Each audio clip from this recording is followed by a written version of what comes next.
back straight once again, down toward Bridgestone corner. Brock looking at all the options he's got as they break hard for Bridgestone. Down through the S's, Alan Jones going with him too. Then there's FIA Falcon of Dick Johnson. So a very tight train here from 4th back to 8th, 9th position, Stephen Richards. And trying to go around the outside of someone here is not an easy task. They'll find the going, or Brock will find the going quite tough. He had a look down the inside of Vingle a couple of laps ago down the straight, and Russell moved over, blocked it. So I'd say if he's going to pass him down the inside anywhere, he'll only get one shot of it. And, you know, I guess it'll come from a Russell Ingall mistake, but Brock's putting as much pressure on him as he can at this time. He goes to the inside halfway down the straight and just tries to force Russell into a problem, but he just can't seem to do it at this point in time. Well, attack this sweeper through the shell curve in excess of 220 kilometres an hour. Cars really loaded up on their suspension. They really bury the brakes down here. Well, back at the front, Craig Lowndes stretching his lead now over John Bowe to 4.1 seconds. And you can see the gap back to third. Mark Skaife goes through now. Larry Perkins, then Russell Ingall, Peter Brock, Alan Jones and Dick Johnson. Looks like Brocky's a bit locked in here, Brett. Well, he definitely is. It's a very difficult place to pass, as I said, and you need for Russell to make a mistake for him to get by. Not only is he looking for Russell to make a mistake, he has to be careful not to make you know, a move too hard around the outside, because that will allow Alan Jones to dive down the inside of him. A bit like harness racing. 3 back on the rail, not a great place to be. Exactly right, Wilco. Not that I go there that often. Up the back straight once again. 11 laps completed for our race leader, Craig Lowndes. Of this 17-lap race, time running out for Peter Brock to make a move on the Castrol pair ahead of him. Working very hard, but not finding too many opportunities. See the belch of flame from the exhaust as he works back through the gears, braking hard for Goodyear corner. Keeps looking either very wide or up the inside there, Brock, and he's going to leave the door open for Alan Jones if he's not careful shortly. Dick Johnson just behind them on Dunlop race cam, roof cam. Well, Johnson and Bowe running the same tyre compound they ran here last year. Fairly durable compound, and hoping that'll last them for 3 races around here. There's Greg Crick, the Alcare air conditioning Commodore, in all sorts of trouble. Goes off into the rubble at the end of the back straight, back onto the track, and that'll cost him, may have cost him a few positions.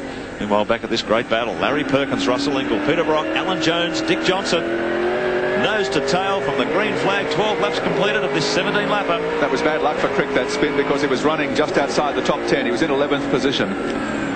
Stephen Richards, first of the privateers, sitting behind Johnson. We can see up ahead here from the race cam, you've Brock diving to either side of Russell, and Russell just, you know, putting up with the pressure, not moving around too much at all, blocking Brock wherever he needs to, and pressing on. To all credit to Russell, he's as he moves across again, he's really not losing anything to Larry. Yeah. So not only is he holding Brock up, but he's maintaining station quite well. It's quite interesting. The 2 Castrol cars are running a Japanese-built rear tyre and an English-built front. Both cars are the same, and that tyre combination seems to be hanging in fairly well at this stage of the race. And back in the field, in fact, just crossing the start-finish line, top privateer Stephen Ellery. Looks like his race is run blowing smoke and headed for the pits. Stephen Ellery, indicator on, and he's coming into pit lane. Great disappointment. He's really been in the fight for the Auto Action Privateers Cup throughout the year, but just the last few races, things haven't gone quite right for him. When you got a combination as potent as Stephen Richards and that Bridgestone shot Commodore, you've really got a battle on your hands. As that battle continues, here's Mark Skaife, and he is closing the gap to John Bowe. 1.2 seconds now behind the Shell FAI Falcon. 14 laps completed, 3 to go. Very encouraging result for the Gibson Motorsport team. They've had so much trouble with tyres and cars and different things, and they'd have to be happy with this. You know, running in the top 3 as they are and closing in on John Bowe in second, they're starting to find form in an important part of the year. 2 races to go, and they're off the Bathurst. Skaife with his Sega race cam and his virtual reality Sega satin gloves. New for this weekend, and may have done the trick. Far more competitive at Mallala, in 3rd position, closing the gap. Look at the lock he's got on there. Yeah. We take a look over his shoulder too. Very active driver behind the wheel, Mark Skaife. Works very hard on his fitness. Very energetic. A lot of body language as he works this car around Mallala. You can see how close he's getting to Bowe. Craig Lowndes with less than 2.6 kilometres to go. He is on a roll. 2 Grand Slams in a row. Lakeside absolutely demolished the field at Wanneroo 7 days ago, and he's opening his account at Mallala with another win.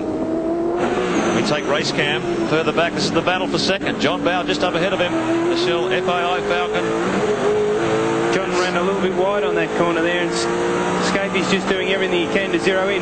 Watch the gear change here as we stop at the end of the straight. He just goes straight to the gear he needs to drive the car out of the corner. There he is in 6th gear, back to second.